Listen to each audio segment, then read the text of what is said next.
Everybody, ഇന്ന് ഞാൻ നിങ്ങൾക്കൊരു boring day in my life കാണിച്ചു തരാം. അതെന്താ അങ്ങനെയെന്നല്ലേ? Because it's a Saturday. Saturdays ഇവിടെ ഇങ്ങനെയാണ്, മൊത്തത്തിലൊരു ശ്മശാന മൂകതയായിരിക്കും.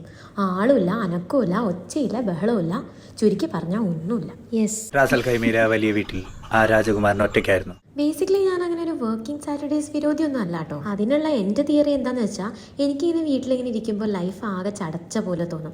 അപ്പം നമ്മൾ രാവിലെ കുളിച്ചൊരുങ്ങി ട്രാവൽ ചെയ്ത് ഓഫീസിലൊക്കെ പോകാൻ എനിക്ക് ഭയങ്കര ഇഷ്ടമാണ്. അതുകൊണ്ട് തന്നെ ഞാനിവിടെ ജോലിക്ക് കയറുമ്പോൾ എൻ്റെ സാർ എന്നോട് ശ്രീ വീക്ക്ലി 6 days വർക്കിംഗ് ആണ്, സാറ്റർഡേ വർക്ക് ചെയ്യുന്നതുകൊണ്ട് കുഴപ്പമൊന്നുമില്ലല്ലോ എന്ന് ചോദിച്ചപ്പോൾ നോ പ്രോബ്ലം സർ, ഞാൻ ഓക്കെയാണ് എന്ന് പറഞ്ഞ മഹത് വ്യക്തിയാണ് ഞാൻ. അല്ല, അതിപ്പോൾ ഞാൻ അറിഞ്ഞോ സൈബർ പാർക്കിലെ ബാക്കിയുള്ള കമ്പനീസൊക്കെ സാറ്റർഡേ ഓഫ് കൊടുക്കുന്നുണ്ടെന്ന്. അങ്ങനെ ഇപ്പം ആരും ഇല്ലാത്ത എല്ലാ സാറ്റർഡേസും വന്ന് ഞാൻ നേരത്തെ പറഞ്ഞ എൻ്റെ ആഗ്രഹമില്ലേ സാറ്റർഡേ വർക്ക് ചെയ്യാനുള്ള, ആ പൂതി അങ്ങ് മാറിക്കിട്ടി. പിന്നെയുള്ള എൻ്റെ ഏക ആശ്വാസം സാറ്റർഡേ വർക്ക് ചെയ്താലെന്താ, ഒരു ജോലി ഉണ്ടല്ലോ എന്നുള്ളതാണ്. I am very grateful for that. ജീവിക്കണമെങ്കിൽ പൈസ വേണ്ടേ? അപ്പം ഇന്നത്തെ എൻ്റെ കഥ ഇവിടെ അവസാനിച്ചിരിക്കുന്നു. Bye bye.